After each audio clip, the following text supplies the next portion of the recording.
Ya, Señor, te damos gracias por este tiempo. Señor, te doy gracias por cada uno de mis hermanos que está conectado el día de hoy, que va a volver o va a ver este video después.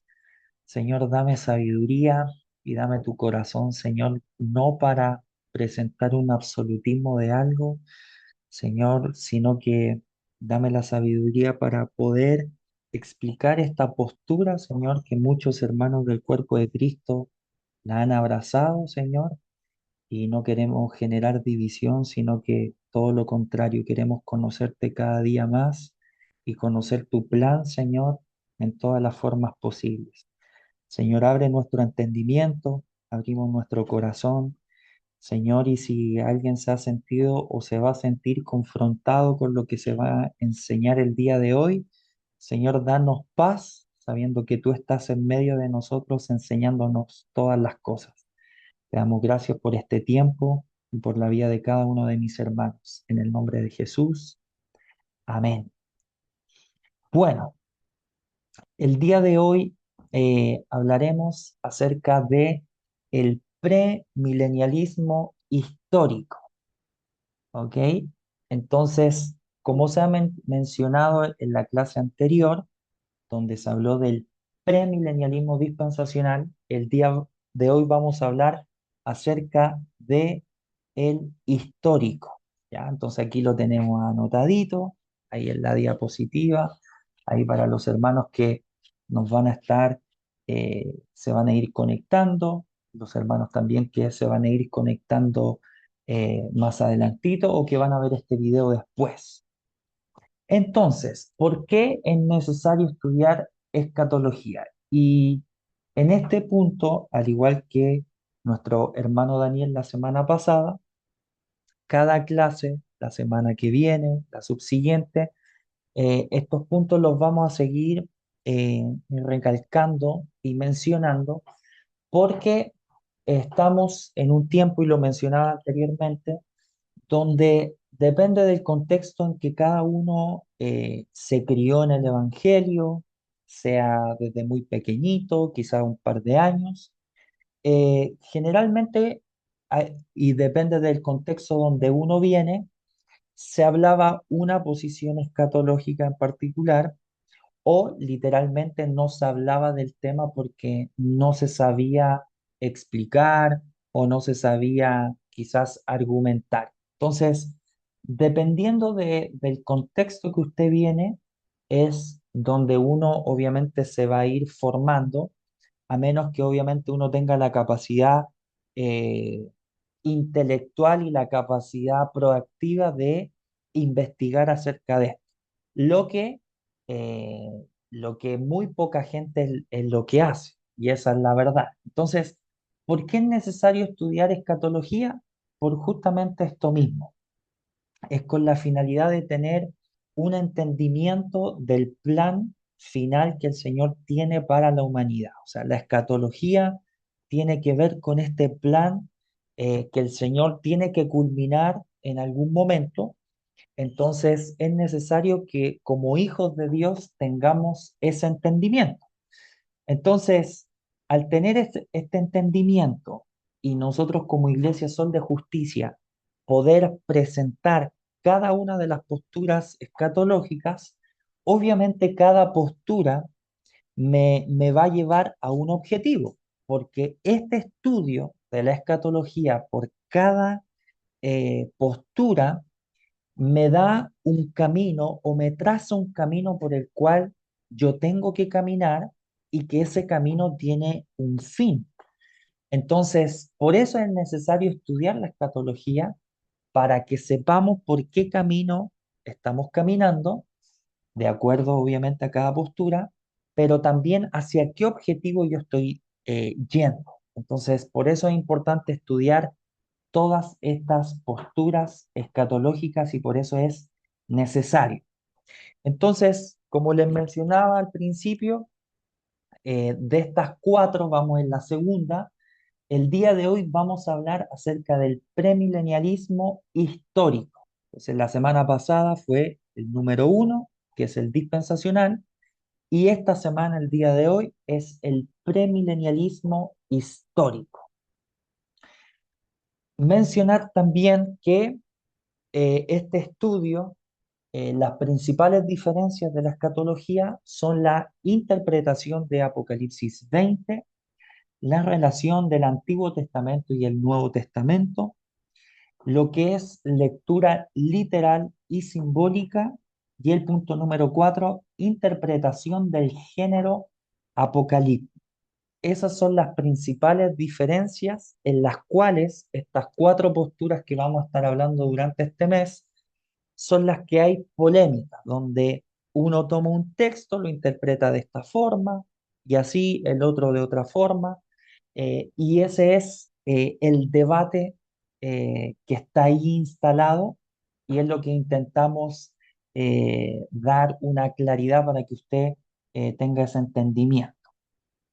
Entonces, iniciamos con premilenialismo histórico. Y en Apocalipsis 7:14 dice así: Yo le dije, Señor, tú lo sabes. Y él me dijo, estos son los que han salido de la gran tribulación y han lavado sus ropas y han emblanquecido y las han emblanquecido en la sangre del Cordero.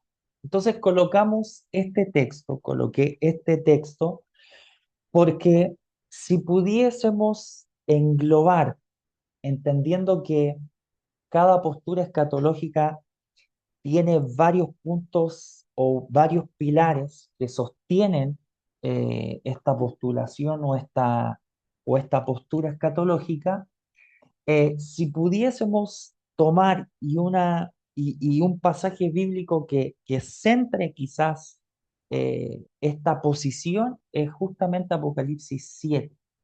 Y si se fija, dice, estos son los que han salido de la gran tribulación. Entonces, dejamos este pasaje sabiendo que lo vamos a leer más adelante, pero para que usted vaya comprendiendo ahora con las siguientes diapositivas lo que es y qué significa el premilenialismo histórico.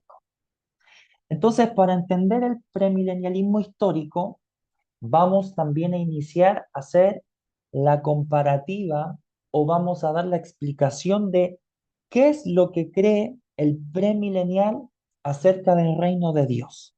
Entonces, cada postura plantea una forma eh, acerca del reino de Dios. Entonces, el premilenial histórico, y vamos a ver, cree que el reino de Dios es parcial. ¿Esto qué significa? Que el reino de Dios está inaugurado en la primera venida de Jesucristo. ¿Ok? Entonces voy a tener que ir haciendo una comparativa con la clase anterior. Ya, yo sé que quizás algunos términos no son muy comunes para usted, o quizás para mí, o algunos que no están escuchando. Entonces, tenga paciencia, porque obviamente hay tecnicismos que quizás no son tan frecuentes escuchados por uno o en la lectura. Entonces, con paciencia vamos a ir explicando esto. Entonces, necesito ir haciendo también comparativa de acuerdo a la clase anterior. Entonces, por eso es muy importante que usted pueda escuchar la clase anterior para que vaya entendiendo la gran diferencia.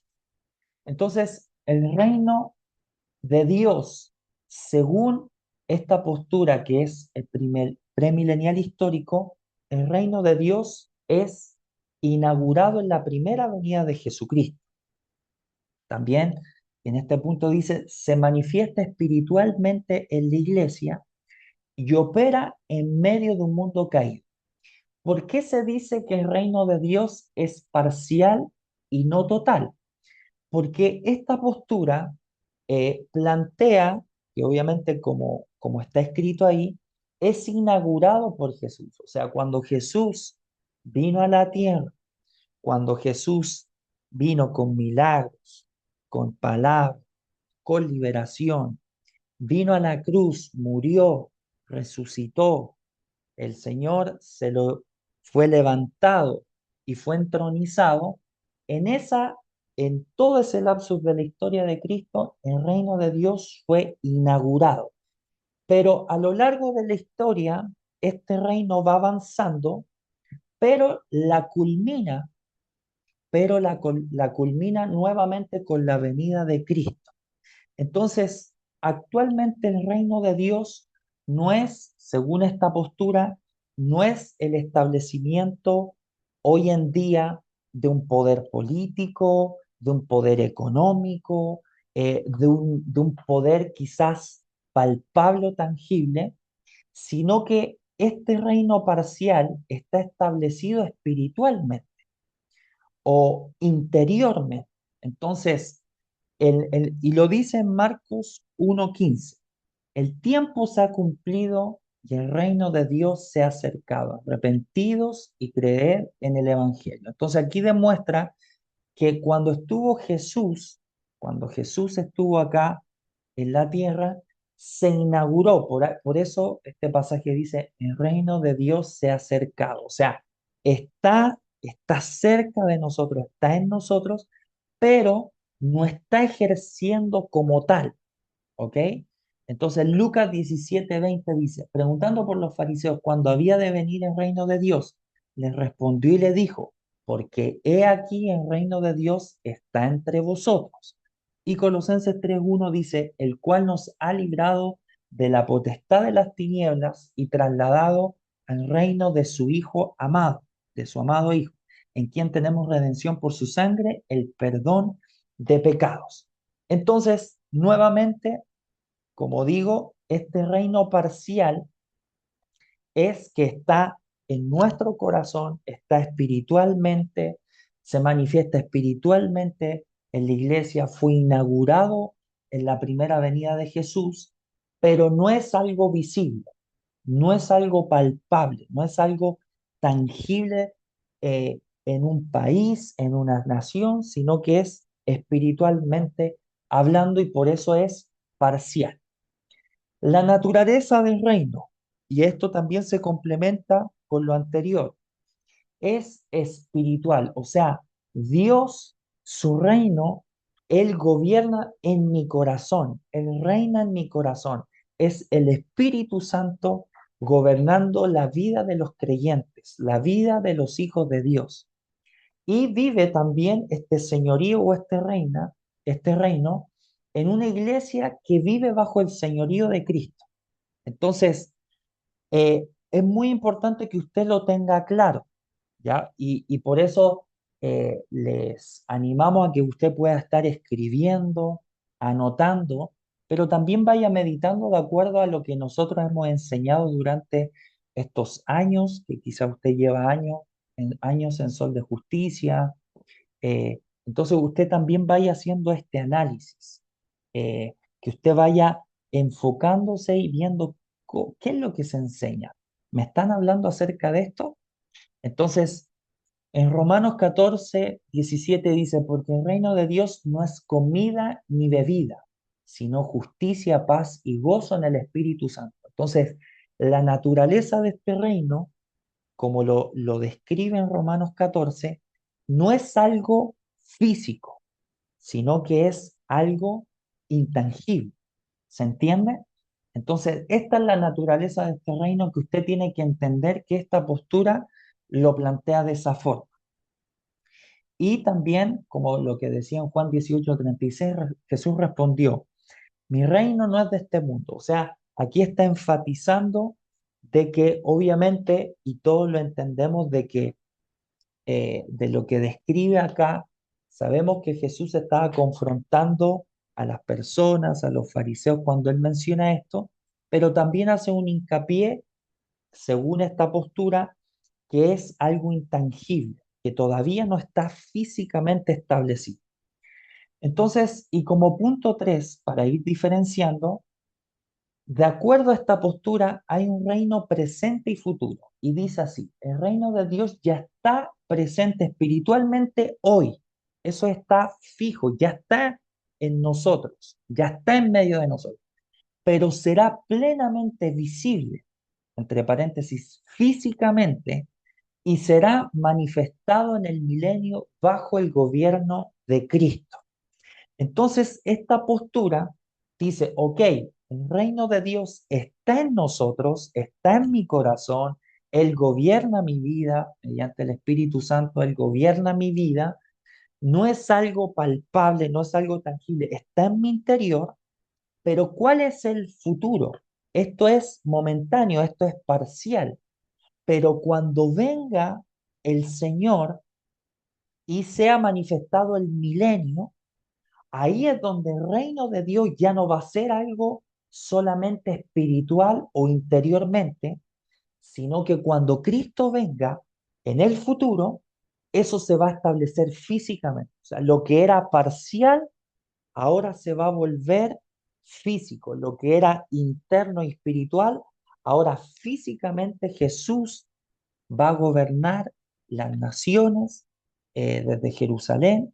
Y en 1 Corintios 15:25 dice, porque preciso es que el que reine hasta que haya puesto a todos sus enemigos bajo sus pies.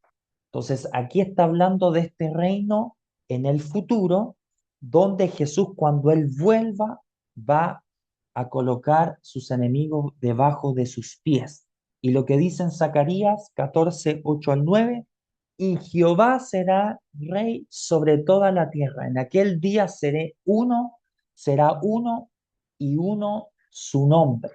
Entonces, es importante que usted vaya entendiendo que el premilenial histórico ve el reino de Dios de esta forma, no así como el dispensacional, donde el reino de Dios es pleno cuando Cristo vuelva. ¿Ok? Entonces, es muy importante que usted vaya entendiendo los conceptos. ¿Por qué? Porque en muchos pasajes se leen los mismos pasajes bíblicos, pero se interpretan de diferente forma. Por eso usted tiene que estar atento y pueda ir viendo la diferencia, aunque obviamente vamos a intentar explicarla de la mejor forma posible. Otro punto que es importante entender, y lo primero hablamos acerca del premilenialismo histórico y el reino de Dios. Eso es una cosa, ¿ok? Entonces, ahora vamos a otro punto importante en esta visión escatológica, y es que Israel como nación, como la iglesia, es el pueblo de Dios. Y es muy importante que usted lo tenga presente. ¿Por qué? Porque en la clase anterior, que hablamos del premilenialismo dispensacional, ellos plantean que la iglesia y el pueblo de Israel son dos cosas diferentes. Son dos tratos diferentes del Señor para con ellos. En este caso en particular, el trato del Señor o el pueblo del Señor es Israel y la iglesia de Jesucristo. Ahora, hay que hacer un hincapié que cuando hablamos de Israel, estamos hablando de aquellos judíos o israelitas que creen en Cristo. O sea, obviamente si un israelita o un judío que no cree en Cristo no entra dentro del pueblo del Señor. Entonces, vamos a hablar de Israel y la iglesia, pero entendiendo y teniendo este entendimiento de que todo lo engloba en Cristo. O sea, en Cristo un israelita, en Cristo un creyente, pertenecen al pueblo del Señor. Entonces, vamos a explicar tres puntos importantes en esto. Israel y la iglesia no constituyen dos pueblos distintos, sino que forman parte de un mismo pueblo de Dios. ¿Ok? Vamos, hermanos, vaya ahí anotando.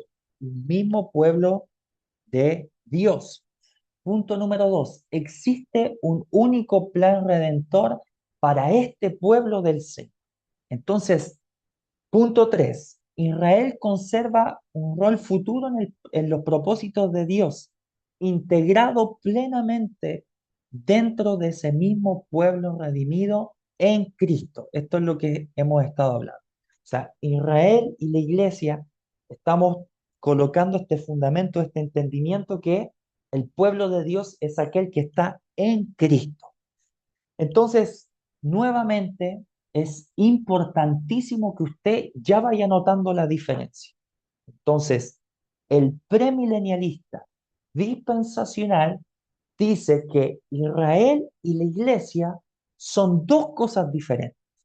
Entonces, si son dos cosas diferentes, esto me va cambiando la línea de tiempo en cada postura escatológica.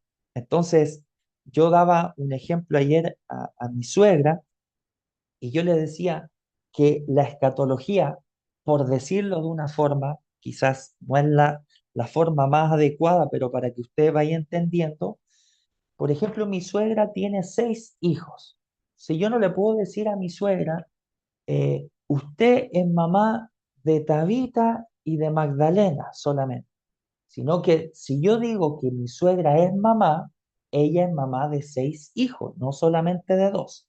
Entonces, en la escatología, cuando usted dice, o cuando ahora planteamos, la iglesia y el pueblo de Israel, o Israel y el pueblo del Señor, son un mismo pueblo, si usted cree eso, eso va incrustado con sucesos que van apegados a esta determinación.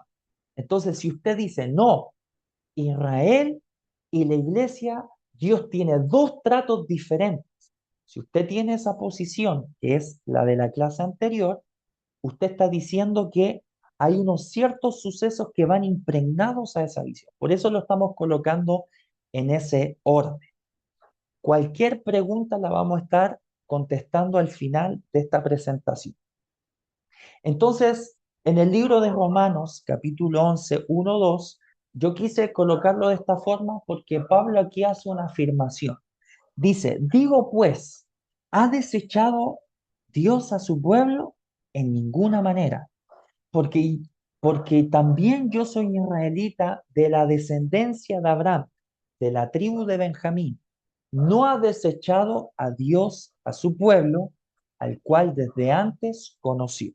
Entonces, cuando estamos hablando del pueblo de Israel y cuando estamos hablando de Israel y hablando de la iglesia, uno de los pasajes que las diferentes posturas eh, plantean y el pasaje bíblico que también está como conflicto en la forma de interpretación es justamente Romanos 11. Entonces yo inicio con los primeros versículos porque aquí Pablo da a entender de que Israel sigue teniendo un papel fundamental en el plan de Dios. Pero, entonces, para que no nos vayamos al otro extremo de decir, bueno, Israel da lo mismo, no, esta postura escatológica le da una importancia al pueblo de Israel y por eso quise iniciar la explicación de Israel con la iglesia son parte del mismo pueblo del Señor. Pero en Romanos 11 sigue, versículo 22 profundizando en esta unidad entre Israel y la iglesia del Señor. Y dice así, mirad pues la bondad y la severidad de Dios. La severidad ciertamente para los que cayeron, pero la bondad para contigo, si permaneces en esa bondad. Pues de otra manera tú también serás cortado. Y aún ellos, si no permanecen en incredulidad, serán injertados, pues poderoso es Dios para volverlos a injertar. ¿A quién? Al pueblo de Israel.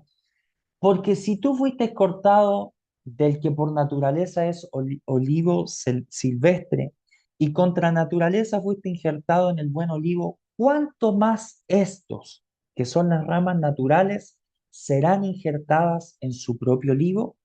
Porque no quiero, hermanos, que ignoréis este misterio, para que no seáis arrogantes en cuanto a vosotros mismos, que ha acontecido en Israel endurecimiento en parte, hasta que haya entrado la plenitud de los gentiles, y luego todo Israel será salvo.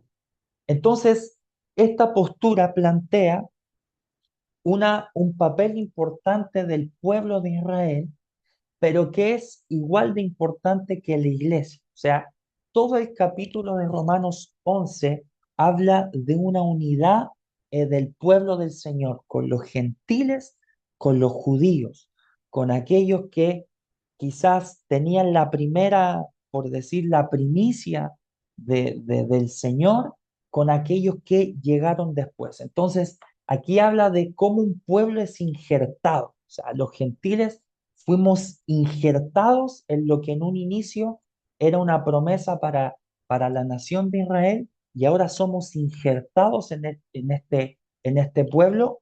Y en Romanos 2:11 hace esta aclaración de que ambos pertenecemos a un mismo pueblo. ¿Ok? Estoy intentando eh, hablar todo lo que hablo, estoy hablando acerca de esta postura. ¿Ok? No estoy dando mi opinión, sino que estoy hablando acerca de esta posición escatológica. Entonces seguimos en la dinámica de Israel y la iglesia, el pueblo de Dios. Entonces en Gálatas 3:28-29 dice, ya no hay judío ni griego, no hay esclavo ni libre, no hay varón ni mujer, porque todos vosotros sois uno en Cristo. Entonces aquí otro fundamento más bíblico, de acuerdo a esta postura escatológica, de que Israel y la iglesia pertenecen al pueblo de Dios. En Juan 10:14-16 dice, yo soy el buen pastor y conozco mis ovejas, y las mías me conocen, así como el Padre me conoce, y yo también conozco al Padre, y pongo mi vida por las ovejas. También tengo otras ovejas que no son de este redil.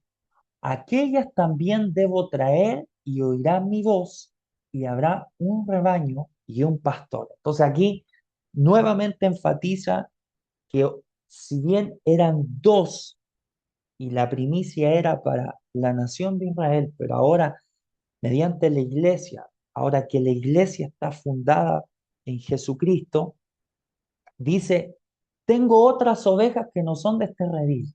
Entonces da obviamente a entender de que hay dos pueblos, pero que ahora se hacen uno, porque solamente habrá un rebaño y un pastor.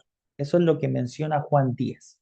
Y en Efesios 2:14-16, dice, porque Él es nuestra paz, que de ambos pueblos hizo uno, derribando la pared intermedia de separación, aboliendo en su carne las enemistades, la ley de los mandamientos expresados en ordenanzas para crear en sí mismo de los dos un solo y nuevo hombre, haciendo la paz mediante la cruz, reconciliar con Dios ambos en un solo cuerpo, matando en ellas las enemistades.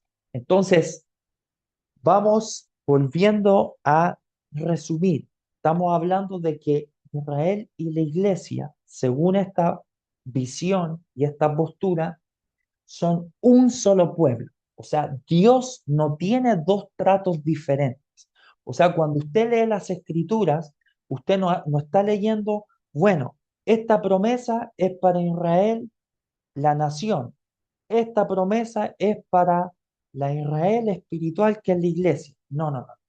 Esta posición escatológica centra todo en un pueblo de Dios. Hay un solo pueblo de Dios en Cristo Jesús.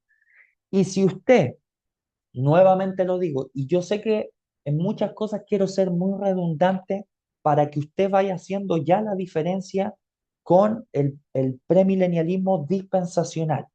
Y nuevamente lo digo, ellos dicen que Israel, la nación y la iglesia, Dios tiene dos tratos diferentes. ¿Ok? Esa es una de las grandes diferencias con esta postura premilenialista histórica. ¿Ok? Vamos con la siguiente diapositiva.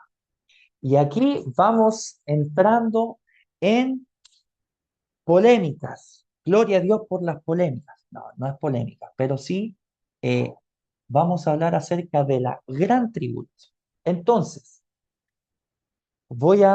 con la siguiente diapositiva. Esta visión, esta postura escatológica dice que la iglesia sí atraviesa la gran tribulación. Quizás algunos están sorprendidos con esto, quizás otros tienen susto como ¿qué está hablando este tipo? Bueno, la pregunta es, ¿por qué esta postura dice que la iglesia sí atraviesa la gran tribulación. ¿Y por qué la otra postura dispensacional dice que no pasa la gran tribulación? Y es justamente lo que acabábamos de hablar. Uno de los puntos que hace el quiebre en estas dos posturas y hace una separación es que la postura que dice que Dios tiene un trato diferente para la iglesia y un trato diferente para el pueblo de Israel, si usted tiene esa creencia, genera ese quiebre. Si usted cree lo que le acabo de mencionar, eso significa que usted cree que hay un arrebatamiento secreto y que la iglesia no tiene que pasar por la gran tribulación. Pero si usted dice, no, la iglesia y el pueblo de Israel, todo eso, estos dos pueblos se hicieron uno y ahora es un pueblo del Señor, usted está diciendo que la iglesia sí atraviesa la gran tribulación. Y nuevamente menciono lo mismo, y soy redundante en esto. Si usted eh, eh, tiene una posición, si usted cree lo que yo le acabo de comentar, según esta posición, esto va incrustado ciertas cosas en esta línea de tiempo. O sea, usted no puede decir, eh, oye, yo creo en el arrebatamiento y yo creo que la iglesia no pasa la gran tribulación, eh, pero yo creo que el pueblo del Señor y la nación de Israel son lo mismo. Teológicamente son incompatibles, porque una cosa provoca lo otro en la línea de tiempo.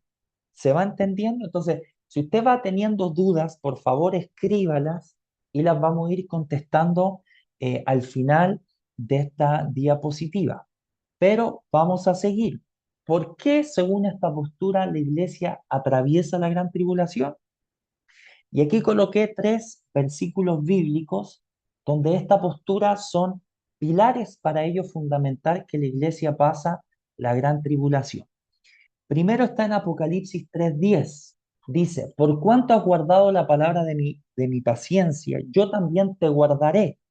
Y esa palabra en griego significa te voy a proteger. No es que te voy a guardar de esconderte, sino que te voy a guardar de proteger de la hora de la prueba que ha de venir sobre el mundo entero para probar a los que moran sobre la tierra. Entonces, si usted hace este análisis, quizá usted me pueda decir, David, pero ese pasaje bíblico yo siempre lo escuché y lo entendí de que Dios nos iba a librar de la hora de la prueba por el arrebatamiento. Y eso hace que yo no viva o que la iglesia no viva la gran tribulación. Pero ¿cuál es el punto acá? Que aquí en Apocalipsis 3 le está hablando a las iglesias. O sea, este es un mensaje a las 7 iglesias.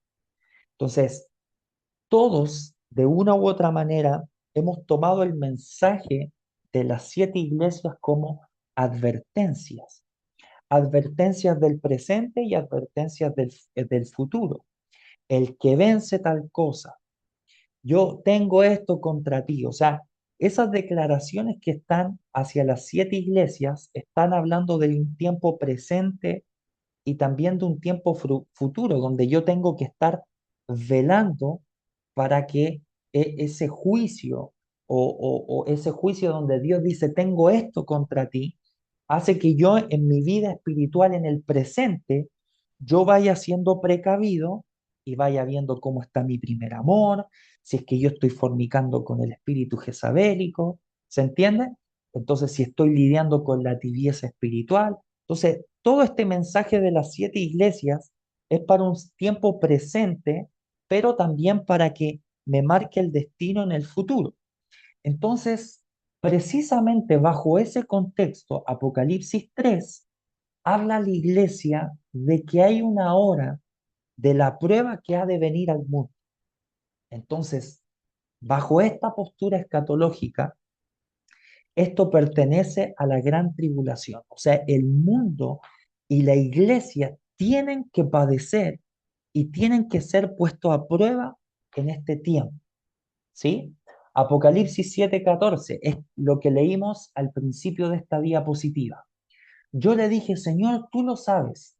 Y él me dijo, estos son los que han salido de la gran tribulación y han lavado sus ropas y las han emblanquecido en la sangre del Cordero. Entonces, y Apocalipsis 13:7 dice, y se le permitió hacer guerra contra los santos. ¿A quién se le permitió? A la bestia, a este hombre, al anticristo, y dice, y vencerlos.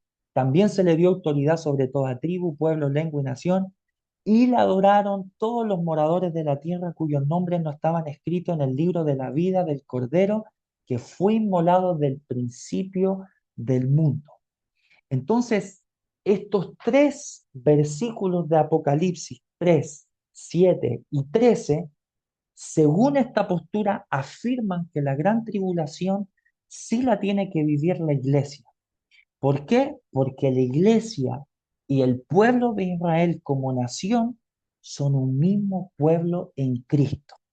Esa es la principal respuesta de esta posición escatológica para creer que los cristianos sí tienen que vivir la gran tribulación. Ahora, vamos con la línea de tiempo. Ya, denme un segundito.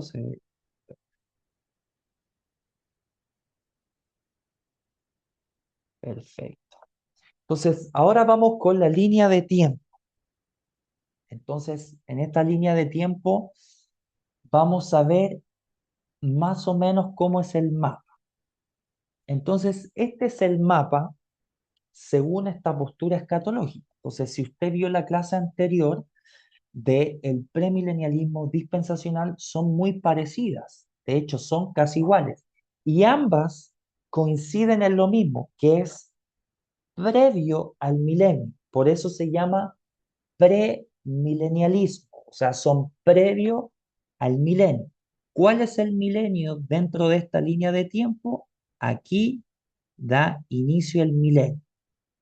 Entonces, ambas posturas, la dispensacional y la histórica, creen que el Señor va a venir previo al milenio. Entonces, voy a explicar esta línea de tiempo. Entonces, aquí donde dice que es la era de Israel, esto tiene que ver con el Antiguo Testamento. Entonces, están los profetas, está Moisés, está Abraham, está el rey David, están todos los profetas. Todo lo que es el Antiguo Testamento era la era de Israel. Entonces aquí es la primera venida de Cristo, ¿ya? Todo lo que es el inicio, por decirlo, del Nuevo Testamento, eh, cómo inicia todo, ¿ok? Con el nacimiento de Jesucristo. Entonces nace Jesús. Acá está, nace Jesucristo. En este periodo de tiempo es, obviamente, inicia el ministerio de Jesucristo, no solamente nace, sino que también inicia su ministerio, donde Jesús también es crucificado. Entonces, Él es crucificado, después Él resucita y después es Él levantado y entronizado. Entonces, este es en la época de Jesús en su primera venida. Pero Jesús se va y como lo mencionan las escrituras, Él menciona que les conviene que yo me vaya. ¿Para qué? Para que venga el Consolador, el Paracletos, que es el Espíritu Santo. Entonces, Jesús es entronizado después de su crucifixión, después de su resurrección, después de su entronización. Él envía al Espíritu Santo y aquí empieza el tiempo del Espíritu Santo. Y además, a través de esta llenura o la venida del Espíritu Santo, le da el inicio a la era de la iglesia. Entonces aquí era la era de Israel, este era el tiempo de Jesucristo y ahora empieza la era de la iglesia.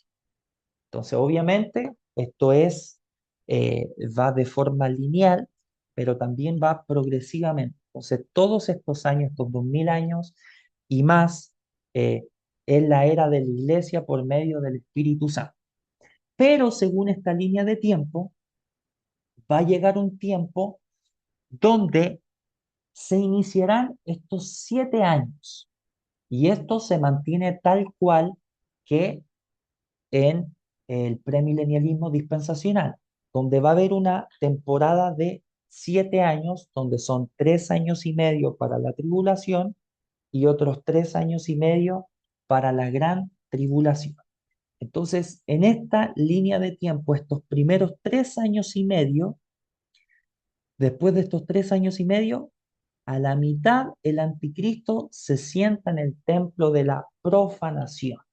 Entonces, sigue al igual que la otra, al igual que la otra postura escatológica, sigue la misma dinámica, donde durante estos 7 años hay una persecución al pueblo de Dios.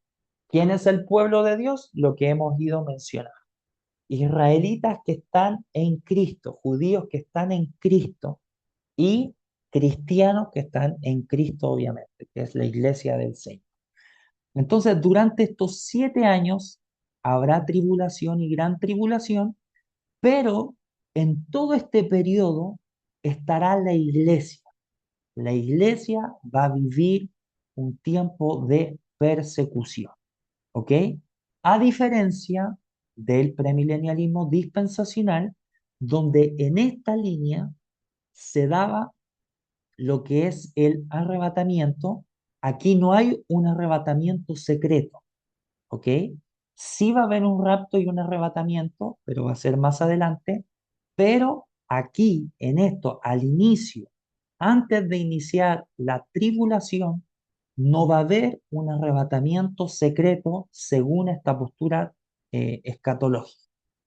Entonces, después de estos 7 años, viene la venida del Señor, viene el Señor por segunda vez. ¿Y por qué colocamos acá el rapto y segunda venida? Porque en el mismo evento van a suceder estas cosas. ¿Qué va a suceder? Es la iglesia va a ser levantada, se va a encontrar con el Señor en los aires, se encuentran en los aires y bajan nuevamente a la tierra para poder dar inauguración al reino de Dios por 1000 años. ¿Se entiende? Entonces, aquí, en esta postura escatológica, no va a haber arrebatamiento secreto, pero sí va a haber un arrebatamiento que al final es en el mismo evento o es en la misma línea. O sea, arrebatamiento y la venida o la segunda venida son el mismo evento. Posterior a eso, o durante eso, cuando el Señor venga en poder y en gran gloria, aquí será echado al lago de fuego Satanás, perdón, el falso profeta y el anticristo, ¿ok? En este periodo de tiempo, donde va a ser la segunda venida del Señor y el arrebatamiento, en esta, en esta línea de tiempo, el falso profeta y el anticristo van a ser lanzados al lago de fuego. Y además, Satanás, según Apocalipsis 20, va a ser atado por 1000 años. Entonces, el Señor viene, la iglesia es arrebatada, se encuentra en los aires, en las nubes con el Señor, bajan a la tierra, el Señor juzga y es echado al lago de fuego el anticristo y el falso profeta, y además Satanás es atado por 1000 años, según Apocalipsis 20, y se inaugura el reinado de Jesucristo físicamente. O sea, físicamente Jesús va a establecer su trono en Jerusalén y él desde Jerusalén va a reinar y va a gobernar las naciones. ¿Ok? Entonces, en Isaías 65, en Isaías 2, en Zacarías 8, se da más o menos, y no más o menos, se habla de cómo va a ser este reinado, que lo tengo por aquí anotadito. Eh, Deme un segundito. para que usted también vaya comprendiendo la profundidad de todo esto. O sea, es importante que nos vayamos eh, interiorizando en todo esto. Entonces, en los pasajes que están en Isaías y en Zacarías, hablan de cómo será o cómo se vivirá el milenio. Y una de las cosas que va a pasar en el milenio es que si bien va a haber muerte, la gente va a vivir hasta más allá de los 100 años. Va a haber prosperidad material, va a haber longevidad, justicia y paz.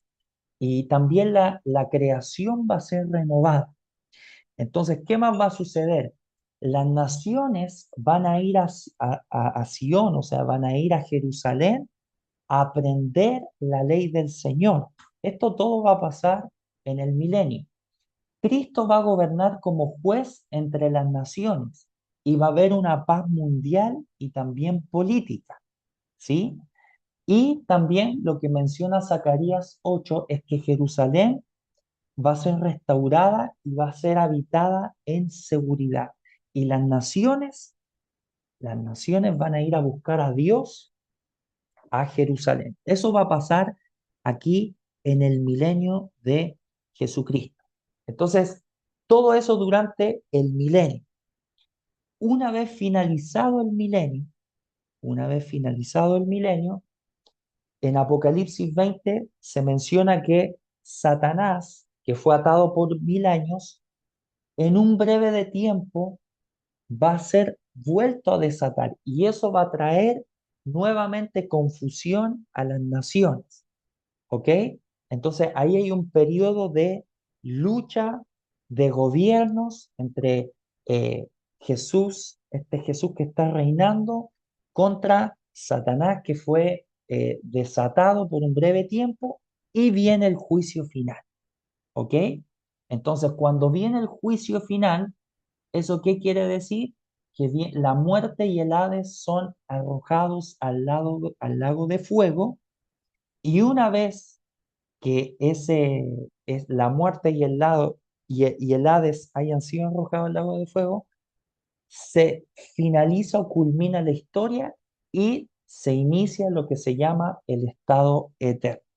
Entonces, esta línea de tiempo es muy importante que usted vaya comprendiendo las diferencias y por eso nuevamente hago el llamado a que usted pueda volver a escuchar o sáquele un pantallazo a esto y después le saco un pantallazo a la clase anterior del premilenialismo dispensacional con la finalidad de que usted vaya orientándose y viendo las diferencias.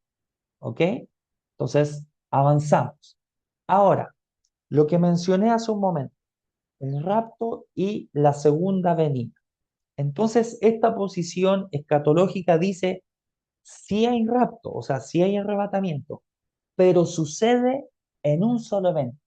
Los creyentes se encuentran con el Señor en las nubes y junto con Él descienden para reinar en la tierra.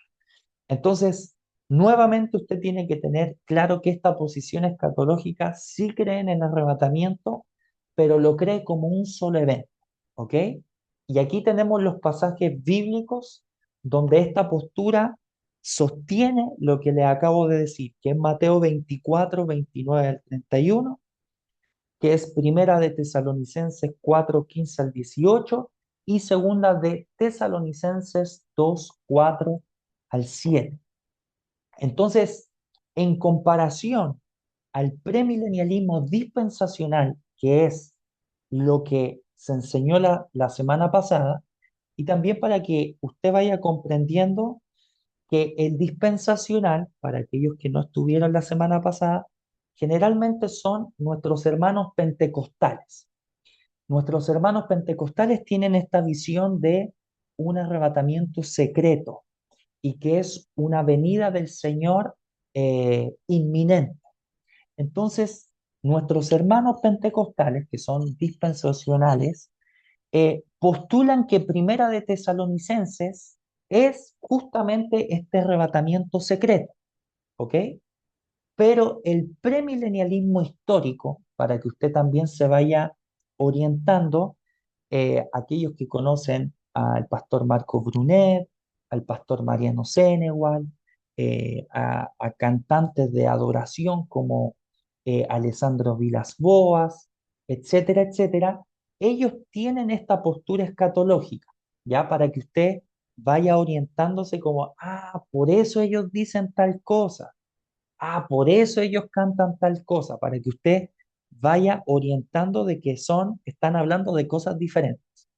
Entonces, el dispensacional postula que las cartas de Tesalonicenses se refieren a un arrebatamiento secreto, pero el histórico plantea de que Mateo 24 y las cartas de Tesalonicenses son exactamente el mismo evento.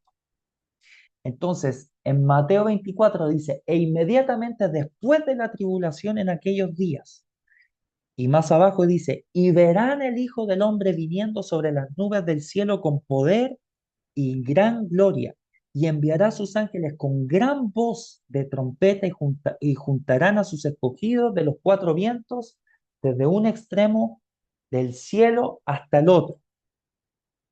Entonces, en Primera de Tesalonicenses dice 4, por lo cual os decimos esto en palabra del Señor, que nosotros que vivimos, que habremos quedado hasta la venida del Señor, no precederemos a los que duermen, porque el Señor mismo, con voz de mando, con voz de arcángel y con trompeta de Dios, descenderá del cielo, y los muertos en Cristo resucitarán primero. Luego nosotros, los que vivimos, los que hayamos quedado, seremos arrebatados justamente con ellos en las nubes para recibir al Señor en el aire y estaremos siempre con el Señor. Entonces, fíjese en este detalle de Mateo 24 con Primera de Tesalonicenses 4, que habla de este estruendo. O sea, viene gran poder y no viene así como piola, no viene en silencio, sino que es con gran voz, dice en Mateo 24, pero también en Primera de Tesalonicenses dice que también viene con voz de arcángel, con trompeta de Dios. O sea, estos pasajes, según esta interpretación, son lo mismo. Por ende, si son lo mismo, no hay arrebatamiento secreto según esta postura escatológica. Y en 2 de Tesalonicenses habla de persecuciones y lo vamos a leer, dice, tanto que nosotros mismos nos gloriamos de vosotros en las iglesias de Dios por vuestra paciencia y fe en todas vuestras persecuciones y tribulaciones que soportáis. Esto es demostración del justo juicio de Dios para que seáis tenidos por dignos del reino de Dios, por el cual asimismo padecéis, porque es justo delante de Dios pagar con tribulación a los que os atribulan y a vosotros que sois atribulados, dar un reposo con nosotros, cuando se manifieste el Señor Jesús desde el cielo con los ángeles de su poder. ¿Ok? Entonces, nuevamente lo menciono, estos pasajes que el dispensacional o que nuestros hermanos pentecostales, para que se pueda ir clarificando de quién habla qué cosa, a diferencia de ellos que creen que Mateo 24 y las cartas de Tesalonicenses son dos eventos, en esta interpretación son un puro evento. Sigamos. Expectativas del futuro. Entonces, cada perspectiva, cada visión escatológica tiene una expectativa del futuro. Entonces, todo lo que hemos mencionado, Israel y la iglesia, eh, perdón, el pueblo del Señor o el premilenialismo histórico y el reino de Dios, lo que hemos hablado de Israel más la iglesia es el pueblo del Señor. Esta línea de tiempo que hemos hecho, la gran tribulación, todo eso, todo lo que hemos hablado hasta ahora me tiene que llevar a una perspectiva y a una expectativa del futuro. Todas las posiciones escatológicas me llevan a una expectativa. que es lo que mencionábamos al principio, que me marcan un camino donde yo tengo que caminar por ese camino, pero que ese camino tiene su fin. Y ese fin son la expectativa que esta postura tiene. ¿Ok? Entonces, expectativas del futuro. ¿Cuál es la expectativa que tiene del futuro esta posición escatológica? Al igual que el premilenialismo dispensacional, el pecado en la humanidad va en aumento. ¿Eso qué quiere decir? Endurecimiento moral, una rebelión en la humanidad abierta contra Dios y sistemas de poder que resisten el gobierno de Dios. Y eso lo vemos en Mateo 24. Por haberse multiplicado la maldad, el amor de muchos se enfriará. Segunda de Timoteo 3. También debemos saber esto, que en los postreros días vendrán tiempos peligrosos. Y en Apocalipsis 11, y se airaron las naciones, y tu ira ha venido, y de destruir a los que destruyen la tierra. O sea, va a ver cuál es la expectativa del futuro. La expectativa del futuro es el pecado, o una de ellas es que en la humanidad el pecado va a ir en aumento. Entonces va a haber un deterioro en la humanidad por el endurecimiento, la rebelión o por resistir el gobierno del Señor. Otro de los puntos como expectativas de esta postura escatológica es que es necesario que haya sufrimiento, pero con un propósito glorioso. Entonces no es un sufrimiento en vano, sino que es un sufrimiento que vale la pena.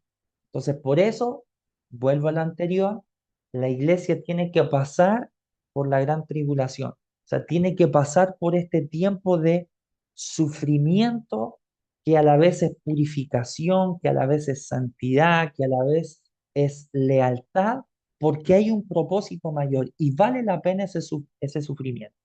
Entonces, como punto uno, en este segundo ítem, es que este sufrimiento con un propósito glorioso va a revelar la justicia de Dios. También va a exponer la condición real del corazón de un hombre y purifica al pueblo del Señor. Y eso lo vemos en Apocalipsis 7, Apocalipsis 9 y Apocalipsis 14, 7, donde termina diciendo, temed a Dios y dadle gloria, porque la hora de su juicio ha llegado. Entonces, en este segundo ítem, ellos plantean que este sufrimiento, que la persecución a los cristianos, que muchos quizás van a ser mártires de la fe, porque lo que quizás se está viviendo en el oriente también va a ser en el occidente, una persecución política, una persecución digital, cosa que ya estamos viendo, una persecución de toda índole. Este padecimiento, este sufrimiento va a valer la pena por el objetivo de que Dios va a revelar su justicia en medio de ese sufrimiento. ¿Ok? Y como tercer ítem de la expectativa del futuro, de esta perspectiva y de esta visión escatológica, es que el futuro de la humanidad está determinado por el regreso de Cristo y su reinado. Dice punto uno, la justicia será objetiva y verdadera, el engaño será restringido. Y punto tres, las naciones serán gobernadas con rectitud porque Jesús va a ser el rey y juez de las naciones. Entonces, este último ítem en la expectativa del futuro es un claro punto fuerte o de ellos como vida cristiana. O sea, para ellos la esperanza es el regreso de Cristo y su reinado. Entonces, ellos saben que hay pecado y que el pecado va a ir en aumento. Ellos saben que van a sufrir por causa de Cristo y eso es y tiene un propósito glorioso. ¿Por qué? Porque su expectativa es, yo estoy sufriendo por causa de Cristo, pero llegará un día que cuando Cristo venga, Él va a juzgar las naciones con justicia. Se acabará la maldad en la gran mayoría de la humanidad. Él vendrá en gloria. en gran gloria, Él vendrá en poder. Entonces, la expectativa de esta postura escatológica es que necesito que Cristo venga para que Él venga a ordenar y a juzgar el desastre que hizo la humanidad.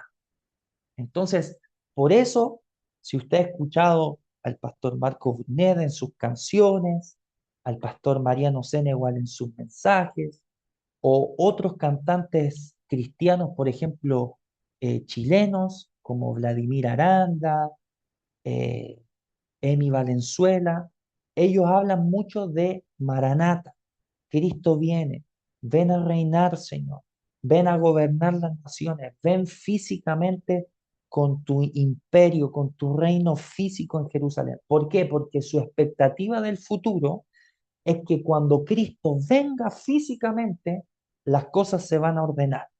Antes de eso, no se van a ordenar, sino que solamente desde el corazón, o sea, Dios me transforma por dentro, Dios me cubre por dentro, Dios me llena de gloria por dentro, todo es desde dentro del corazón y la expectativa es interna, o sea, Dios en su soberanía me puede sanar, Él me puede libertar, pero yo no estoy apuntando al presente, yo apunto a ese futuro glorioso cuando Cristo venga y reine. Esa es mi esperanza y esa es mi expectativa del futuro según esta perspectiva escatológica. Y ya vamos finalizando, y esta es la última diapositiva, siguiendo esta línea de expectativas del futuro, marcamos estos cuatro ítems que usted también sería bueno que le tomara un pantallazo para que vaya viendo las diferencias con el premilenialismo histórico. ¿Cuál es la esperanza verdadera de esta postura escatológica que es el premilenialismo histórico? ¿Cuál es la esperanza? Es que Cristo volverá físicamente en poder y gran gloria para reinar por 1000 años sobre las naciones. Esta es la esperanza de ellos. O sea, ellos no colocan su mirada en el presente, no hay un énfasis a la sanidad, no hay un énfasis a la liberación, no hay un énfasis quizás a disipular las naciones como vamos con todo, sino que su énfasis es Cristo físicamente vuelve y Él va a ordenar lo que yo no puedo ordenar en mi humanidad. ¿Ok? Esa es la esperanza de esta postura. ¿Cuál es la ética del presente? ¿Cómo ellos viven en su presente? ¿O cómo ellos plantean que tiene que vivir un hijo de Dios según esta postura? Es vivir una vida en fidelidad, en santidad y perseverancia delante de Dios, aún en medio de la mayor aflicción de la humanidad hasta la venida del Señor. O sea, ellos, su ética del presente la tienen clara en qué sentido. Ellos saben que viene una gran persecución. Ellos saben que viene un gran tiempo de aflicción. Ellos saben que viene un tiempo muy difícil para la humanidad, para los hijos de Dios, pero ellos se consagran y se preparan en fidelidad, santidad y perseverancia. O sea, su ética del presente no es escapar, por decirlo de una forma, sino que ellos buscan prepararse para ese momento duro y tienen que perseverar en ese tiempo duro que viene a la humanidad esperando la venida del Señor. ¿Cuál más? Israel. La expectativa de Israel o el énfasis es un énfasis a evangelizarlos, reconociendo también que ellos forman parte del único plan redentor de Dios en Cristo. Entonces, ellos sí, esta postura sí plantea que es necesario ir a evangelizar al pueblo, a la nación de Israel. Ellos tienen que conocer a Jesús, ellos tienen que vivir y reconocer que Jesucristo es el Mesías que ellos esperaban, pero que ahora ellos lo asumen como su Señor. Entonces, para esta postura es muy importante Israel y su evangelización. ¿Y cuál es la misión? ¿Cuál es la misión de esta postura? Es dar testimonio fiel del Evangelio y anunciar el regreso de Cristo, preparando espiritualmente al pueblo para su venida. Entonces, quizás usted dice, pero David, esta misión que ellos tienen es muy parecida al premilenialismo dispensacional y ciertamente es muy parecida, pero aquí la misión está enfocada en un regreso esperanzador. O sea, hay, eh, no es que Cristo venga o que la venida de Cristo tiene que ser a través del miedo, de, oh, yo estoy escapando de esta ira venidera. No, no, no. Para ellos, dar testimonio fiel del Evangelio y anunciar el regreso de Cristo es un mensaje de gozo, es un mensaje de alegría, es un mensaje de esperanza, donde ellos preparan a la novia del Señor con la esperanza de que se va a encontrar con su amado para que su amado pueda consumir el plan de Dios. Amén. Entonces, eso es, en definitiva, eh, el premilenialismo histórico. Entonces, esa es la presentación. ¿Ok?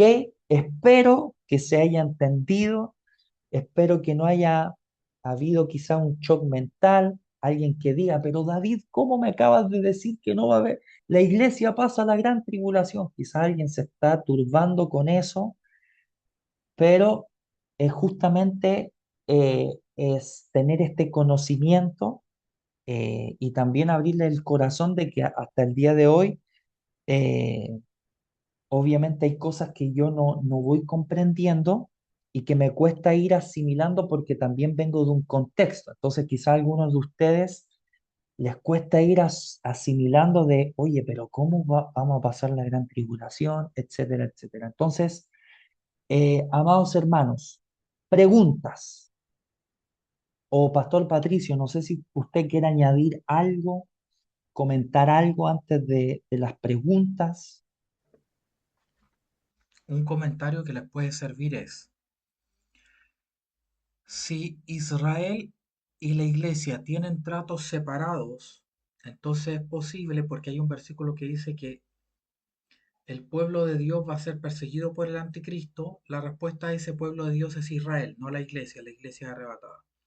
Pero si yo conecto que Israel y la iglesia son un solo pueblo y dice que el anticristo va a perseguir al pueblo de Dios, no hay más opción que la iglesia no esté arrebatada. Esa es la lógica que mueve todo esto. Es muy bueno que puedan hacer sus preguntas al respecto, aunque usted ignore el tema y sea reiterativo, no hay preguntas ridículas en esto porque realmente es un tema complejo, ¿vale? Así que no se preocupe si usted tiene preguntas en tener la valentía de hacerlas, ¿ya? Eso.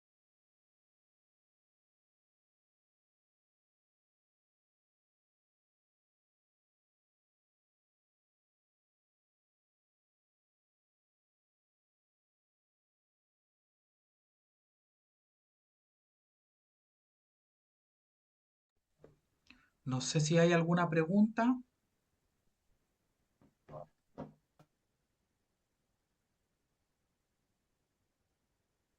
Ahí Juan. Julián hace una pregunta. Dice, ¿habrá una oportunidad de salvación para los que se queden después del arrebatamiento, para los que quieran salvarse? Ya. En esta postura, en esta postura, el arrebatamiento y la segunda venida son el mismo evento. Por lo tanto, la iglesia, el mundo vive la gran tribulación y ese es el tiempo para arrepentirse. El tiempo de persecución es el momento de arrepentirse. Luego Cristo viene y la iglesia es arrebatada y se juntan en el aire y bajan a Jerusalén. Cristo reina milenialmente. Satanás es atado. Entonces, el proceso es previo, por decirlo así. ¿No es cierto? La gran tribulación es el proceso de arrepentimiento, y luego Cristo viene a su reino milenial y ahí todos somos felices porque Satanás ha estado, entonces la gente se vuelve buena y los que son buenos y los que son malos se vuelven buenos, pero luego Satanás es desatado y la gente mala vuelve a ser mala y contraataca al pueblo de Dios. No sé, David, si estás de acuerdo con eso. Sí, sí, o sea, eso volver a enfatizar en lo que dice el pastor Patricio. Viene el Señor, o sea, somos arrebatados, nos unimos con el Señor en las nubes, juntos, y en ese mismo evento volvemos con el Señor a reinar. ¿Eso qué significa? Significa lo que decía el pastor Patricio.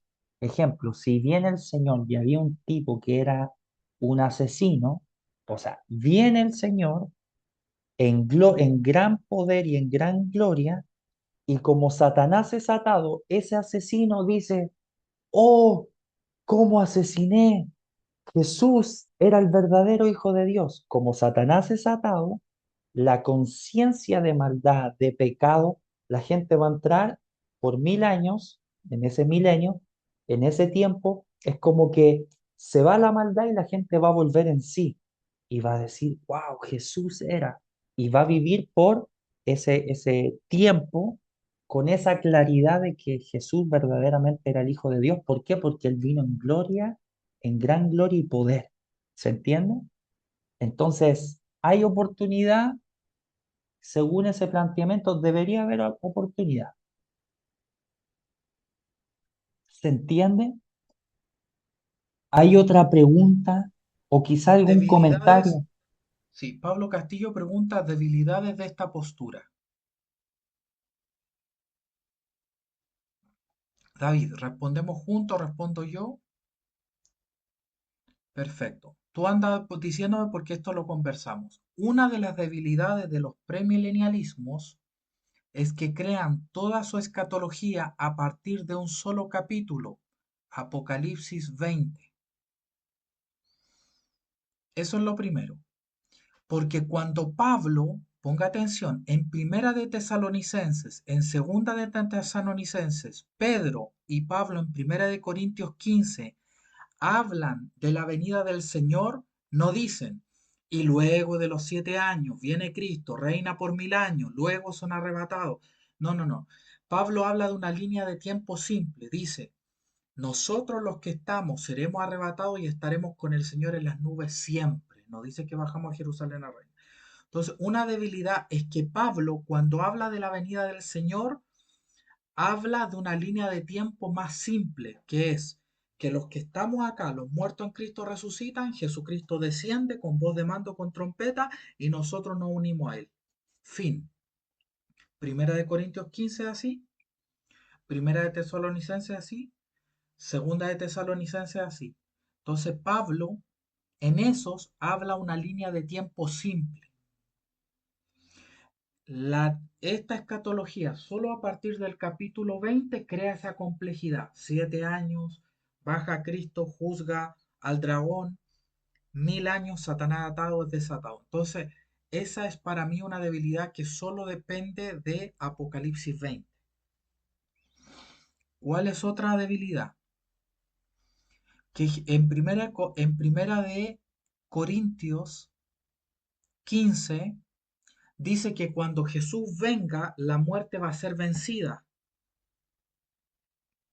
Pero ocurre que cuando Cristo viene a la tierra, el anticristo es vencido y Satanás es atado, pero en el milenio la gente va a morir, porque en Ezequiel cuando habla del milenio dice que el niño, el bebé, no morirá temprano. Quiere decir que morirá, pero entonces hay un dilema, porque si se supone que cuando Cristo viene ya no hay más muerte, porque en el milenio la gente sigue viviendo, muriendo y existiendo. Esa es otra debilidad del premilenialismo histórico. Sí, sí. Y aquí también Katy pregunta, ¿cómo sabremos que ya inició la gran tribulación?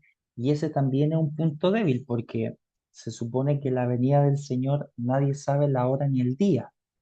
Entonces, ¿cómo vamos a calcular los 7 años?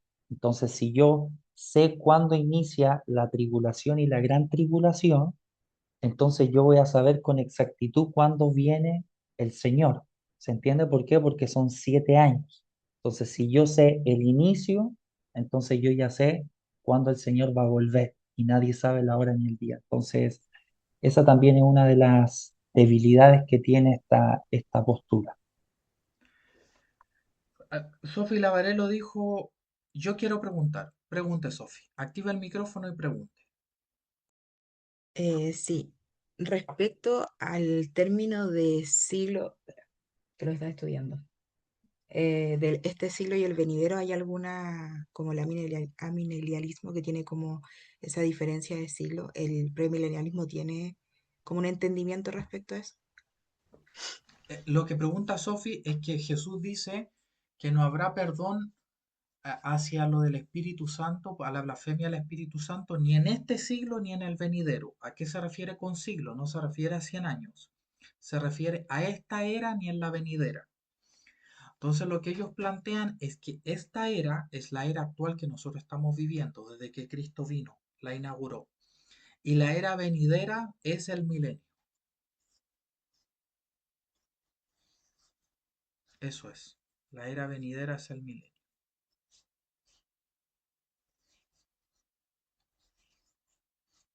Eso es lo que yo tengo entendido, Sofía. No sé si respondió eso a tu pregunta. O entendí mal quizá la pregunta. O sea, es que estaba estudiando el amilenialismo y como que hacía esa, partía como haciendo esa diferencia de este siglo y el venidero. Y como que de ahí parte mucho el tema de la escatología de ella. Entonces, como, pero entiendo que es lo mismo, como el milenio, el siglo venidero, a partir después de la segunda venida de Cristo. Ah, y respecto, no sé si lo mostraron o yo no estaba atenta, el juicio sería al final del milenio o al principio. El juicio sería al final del milenio. Ya, Este entonces es por el orden. eso, ya, y por eso en esos 1000 años todavía hay, porque ahí decía como va a haber un poco de engaño igual aún, como que va a existir Sí, la posibilidad de engaño. Ok, 7 años de tribulación. Jesucristo desciende al final de la tribulación, Satanás es atado y el anticristo lanzado al lago de fuego. Luego hay 1000 años donde hay una paz mundial y Jesucristo reina en Jerusalén. Y en esos 1000 años, al final de los 1000 años, Satanás es desatado, engaña a las naciones, se lanzan las naciones contra Israel, se arma una guerra en la cual estas naciones son destruidas y luego viene el juicio final. Ahí lo marca. Fíjese que dice milenio, Apoc 20, al lado dice juicio final. En el juicio final, Satanás es lanzado al lago de fuego, la muerte y el Hades son lanzados al lago de fuego y los rebeldes al lago de fuego.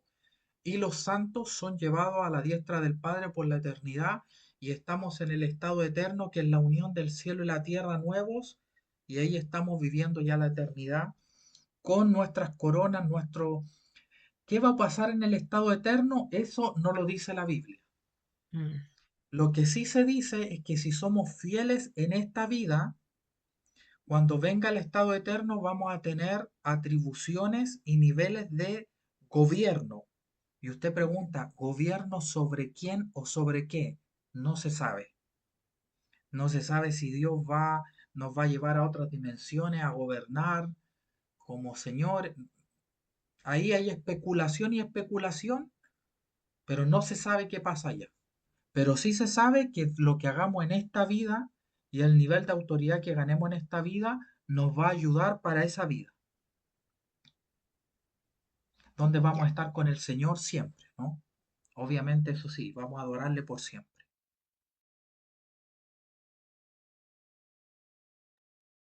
Ahí también se hizo una pregunta.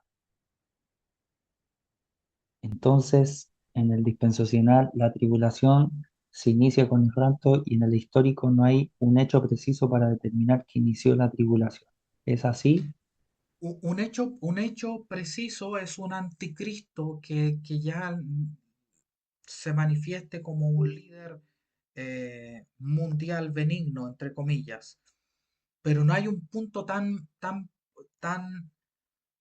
observable como, como en el rapto, ¿no? Que el rapto marca el inicio. Disculpe, entonces sería, eh, ¿en qué etapa estaríamos según el premilenialismo histórico? ¿En qué etapa estaríamos ahora? ¿Está el anticristo ya o es como más interpretativo? Porque yo podría decir, miro el mundo, probablemente ya está el anticristo, o quizás todavía no. No hay algo preciso entonces. No sé si me explico. David, ¿en qué etapa estamos? Coméntalo con la línea de tiempo. Me Según, refiero a que si empezamos antes de la tribulación, a eso me refiero. ¿Estaríamos entre comillas antes de la tribulación o estamos dentro de los 3,5 años? claro, Ah, según según, este, sí, según esta posición, estaríamos por acá, por decirlo.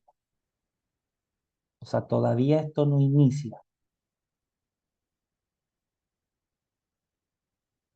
Según esta posición escatológica, estamos por acá, porque según esta posición estamos a puertas de que todo esto se manifieste. Entonces, eso, esa sería como la línea de tiempo actualizada, por decirlo, según esta perspectiva. ¿Se entiende, Isa?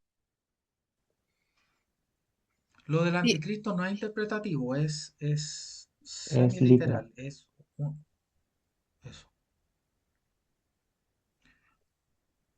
Sí, gracias. aunque ellos plantean que es una persona o un sistema. Claro, por eso es Entonces, semi-interpretativo. sí. Entonces, pero sí o sí va a ser personificado por algo palpable. ¿Me entiendes? No va a ser algo solamente del corazón, sino que va a haber un sistema o una persona que sería el artista. Entonces estaríamos, según esta perspectiva, aquí, a puertas de esto. ¿Alguna pregunta más? Hay un detalle. Sophie dice, los cuerpos, ¿cuándo son glorificados? Cuando Cristo viene en la segunda venida. En el rapto, segunda venida, los muertos en Cristo resucitan, los creyentes son glorificados, pero luego, al final del milenio, los perversos son resucitados para juicio. Ahí hay algo como medio complejo de esto, pero es como Perdón, se entiende. es como que los que están vivos y los justos pasan a este estado de glorificación y los que son Claro, perversos permanecen así 1000 años y al final es que ellos tienen como un destino eterno. Los muertos perversos, los muertos, los que llevan miles de años muertos, en el milenio están muertos, siguen muertos, no resucitan, resucitan Ya, los santos. Los que murieron hace, por ejemplo, Hitler, ya, un ejemplo, si es que no se salvó al último tiempo, uno no sabe. Ya, Hitler sigue muerto en el milenio y en el juicio final lo resucitan para mandarlo al lago de fuego, ¿vale? ok. Pero los muertos vivos, como Satanás es atado, son liberados de su conciencia de maldad y funcionan como buenos en el milenio. O sea, en esos 1000 años va a haber como personas glorificadas y personas que tienen menos ataques del enemigo. Eso van a ser las dos condiciones, pero que no Sí, están glorificados. que no están glorificados. Los que estábamos aquí vamos a ser transformados y lo otro. Y ahí empiezan una serie de explicaciones de cómo encajamos esto, porque en realidad en el milenio nunca se dice que Cristo baja a la tierra a reinar. No se dice eso. Se tiene que suponer porque es como lo que dice David. Si tú te casas con una idea, tienes que llevar esa idea hasta el final. Y el Mm. tema es cómo lidiamos con esto, ¿no? Tenemos un milenio ahí, ¿qué hacemos con él? Si somos literales. Mm. Sí, y de acuerdo a lo que dice Sophie, es lo que también explicó el pastor Patricio, que es finalizando este milenio, que se supone que Cristo vino en gran poder y en gran gloria, o sea, es el evento global, por decirlo de una forma, y viene a gobernar literalmente, físicamente, y toda la, o sea, el Hijo de Dios vuelve, ¿me entiendes? Entonces, ¿por qué? porque también Satanás es atado por 1000 años. El tema es que Apocalipsis 20 también menciona de que así como fue atado por 1000 años, también va a ser desatado por un corto o un breve tiempo. Entonces, en ese lapso, todo lo que era glorioso por estos 1000 años, en ese corto tiempo va a haber también un desorden. O sea, las naciones nuevamente serán engañadas hasta que viene el juicio final. ¿Me entiendes? Entonces, son posturas que hay cosas que tienen mucho sentido, como todas, pero también hay otras que hay que, como se dice, como encontrarle la quinta pata al gato. Entonces, E- todas tienen... Es complejo porque lo que preguntaste es muy sabio y lo que dijo David también es de real. O sea, van a convivir. Nosotros vamos a estar glorificados y van a haber humanos no glorificados que se van a reproducir. Mientras nosotros los glorificados no nos vamos a reproducir y vamos a gobernar las naciones y ser embajadores en las naciones. Entonces va a haber seres no glorificados y cuando Satanás es desatado, estos no glorificados se vuelven a rebelar porque ya no se puede glorificar. La verdad ahí es muy raro. Pero es raro, pero es lo que está creyendo la mayoría de la iglesia en Sudamérica. En los 60 fue el dispensacionalismo y ahora el premilenialismo histórico. ¿Sí? ¿Qué vamos a ver la próxima semana? Amilenialismo, que es lo que creen muchos teólogos, los católicos, muchos luteranos. Ellos son amileniales y han sido amileniales por siglos. ¿Mm? Eso vamos a hablar la próxima semana. ¿Más preguntas? O sea, es importante nuevamente que usted esto lo vaya masticando. Quizás para algunos les cuesta más, a otros menos. Entonces, la idea de esto como iglesia es ser sabio, como lo que decía acaba de decir el pastor Patricio. Ahora, esta postura que es la que enseñamos el día de hoy es la que se está propagando por toda Latinoamérica. O sea, esto es lo que se está enseñando. Ya no es el Señor viene y me voy con él y de ahí no nos baja nada. No, ahora todo es preparémonos para la persecución, no va a haber arrebatamiento, Cristo va a reinar físicamente. Entonces, necesitamos tener el entendimiento de qué es lo que cree usted. Entonces, por muchos años la iglesia obligó una creencia. Entonces, nosotros como Sol de Justicia no es que queramos obligar, pero sí es entregarle este panorama porque lo va a escuchar de una u otra forma. O sea, usted va a escuchar a predicadores, no sé si Guille Ávila predicaba del dispensacionalismo, pero Marco Brunet no predica dispensacionalismo, predica otra cosa y habla de Maranata y habla de Cristo viene. Pastor David, Entonces, hay un detalle que olvidé decir. El dispensacionalismo, que es lo que creen los pentecostales, también creen que en este milenio va a haber gente glorificada y gente no glorificada. O sea, hay algunos hermanos que vienen del pentecostalismo, ellos tienen que asumir que en este milenio van a estar nosotros glorificados y los vecinos de ustedes y los familiares, todo ello, o los que no se convirtieron, van a estar como no glorificados. Y unos se van a reproducir y otros no. Los glorificados no pueden tener hijos y los glorificados sí. ¿Correcto? Entonces, ese es un tema que hay que pensarlo bien. Pensarlo bien. Por eso muchos dicen que el premilenialismo no tiene sentido, que el milenio, lo que pone fin a todo es la segunda venida. Eso es lo que cree el amilenialismo y el postmilenialismo, ¿no? Al finalizar estos temas podríamos tener un cuadro comparativo entre las posturas. Sí, sería bueno hacer una clase o puede ser que a mí me toca la última clase que termine el postmilenialismo y de ahí haga un extra con comparación. David que afirmó ahí con pulgar, él va a hacer las gráficas de esas comparaciones.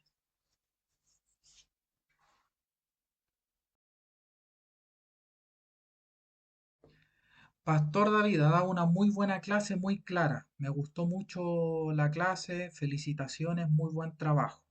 ¿Ya? Las preguntas también estuvieron muy buenas. Felicitaciones a todos los hermanos que preguntaron. ¿Alguna otra consulta más? ¿Qué cree la Iglesia Sol de Justicia? Esa es una pregunta. Somos una iglesia de escatología abierta. ¿Me entiendes? Somos una iglesia de escatología abierta. Obviamente cada uno predica y tiene sus tintes. Yo soy postmilenial. Eso creo que nadie lo puede negar. Pero no he predicado escatología. Obviamente eso moldea mi mentalidad. Moldea la mentalidad. ¿Qué quiere decir escatología abierta?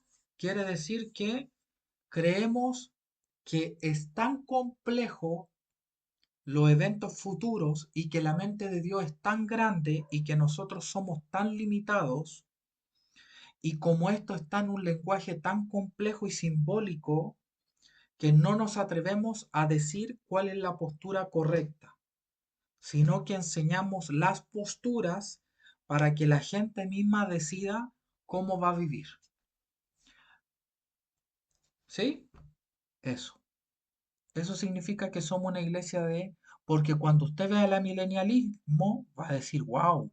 Algunos van a decir, yo soy amilenialista, otros van a decir, no, tiene muchas contradicciones. Entonces son temas complejos. Ahora, ¿en qué no somos abiertos? En el matrimonio homosexual. La Biblia es clara. ¿En qué no somos abiertos? En el aborto. ¿En qué no somos abiertos? En que lo que es pecado es pecado. ¿En qué no somos abiertos? En que tenemos que evangelizar las naciones. ¿En qué no somos abiertos? En aquello en que la Biblia es explícito. Pero en esto en que la Biblia habla una visión, es como interpretar un sueño complejo, ¿no? Apocalipsis. ¿Qué significa este sueño? No, este sueño significa esto, palabra de Dios. No, no, no. El sueño es palabra de Dios. La interpretación es lo que mi cerebro puede soportar. ¿Estamos claros en eso, no? ¿Sí? Eso, Sí, eso. además, y esta es una opinión propia, yo creo que hay tanta altivez en el cuerpo de Cristo que cada uno ve su verdad y cree tener la verdad de todo, que no creo que en este tiempo Dios le revele por la altivez que hay en el cuerpo de Cristo. Pero esa es una opinión propia. Entonces, capaz que sea una combinación de todas las posturas, no lo sabemos. Entonces, nuestra posición hacia la escatología es que la gente decida. Y es mejor eso que decir creemos esto, porque hay ministerios que dicen creemos esto y ¿qué pasa si no era así? Imagínense, llevamos 20 años enseñando, mire, Cristo viene de esta forma. ¿Y qué pasa si el Señor nos dice, oye, eso no es así? Como pastores seremos capaces de decirle, hermano, perdón, le enseñé 20 años algo que no era. ¿Tendremos la humildad para decirlo? No lo sé. Entonces, es mejor tener un corazón abierto, ser enseñables, estar velando. Lo importante es que creemos en la venida de Cristo. Eso es lo más importante. O sea, la palabra dice, Cristo viene pronto, Cristo viene pronto. Lo creemos porque la palabra de Dios dice. Ahora, la forma, eso es lo que estamos estudiando y aprendiendo. Así que eso. Hay otra pregunta. ¿Es válido no tener una postura definida por causa de las contradicciones de cada una? Pastor Patricio. Sí, claro, claro, eso se llama no saber. Y es un acto de humildad decir, es tan complejo el tema que la verdad no sé. Eh, Como dice el pastor David, hay tanto orgullo en el cuerpo de Cristo actualmente, yo creo lo mismo, que es difícil que Dios le revele a una generación tan orgullosa algo tan elevado. Creo que quizás nuestros nietos, bisnietos van a tener la humildad y ahí van a venir niveles de revelación más grandes. Pero es un tema complejo, la verdad es un tema complejo. Cuando uno lee esto y dice, ya, yo no soy premilenial, pero ¿cómo yo explico Ezequiel las partes del milenio que coinciden con Apocalipsis de Ezequiel? ¿Cómo lo explica un complicado? A ver, acá empezaron las preguntas. Me debo retirar. El Espíritu Santo dará testimonio a nuestro espíritu, dice la hermana Edita Fabres.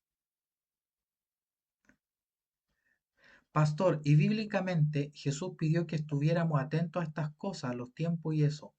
¿Cuál debería ser el mayor enfoque de la iglesia, cree usted, sobre esto? ¿Estar atento y buscar más revelación? Dice estar atentos. Hay dos partes. Una se las dice en Lucas a los israelitas de lo que ocurrió el 70, porque le dice, cuando veas a Jerusalén rodeada de ejércitos, sepas que su destrucción ha llegado. Nadie discute que eso es la caída del 70, lo que se discute en Mateo 24. Todas las generaciones tienen que estar atentas. Atentas porque los juicios de Dios son continuos. Y debemos estar velando para las visitaciones del Señor. Entonces, nuestra generación, la generación de Pedro tuvo su momento, su Pentecostés. Ellos tenían que estar velando, guardando el mover del Espíritu. Los reformadores tenían que guardar la verdad en el 1500 y estar velando, guardando esta verdad. ¿Qué le toca a esta generación? Estar velando por evangelizar las naciones, que falta mucho, por vivir en santidad, por mantener nuestro amor en un tiempo de tanto egoísmo, por mantener la valentía en un tiempo de tanta crítica y ridiculización al Evangelio y a lo sobrenatural. Lo sobrenatural no era criticado en la Edad Media, es criticado en esta era pre-post-ilustración. Entonces, debemos estar velando que nuestras vestiduras estén limpias, nuestro corazón esté perdonando. Esa es la labor. Si Cristo viene en la próxima generación o en la nuestra, nosotros tenemos que estar como con un sentido de inmediatez. Creo que eso es lo que habla la Escritura en todo tiempo. David Reyes, felicitaciones por la presentación, muy bien hecho. También Daniel Menares hizo una muy buena presentación.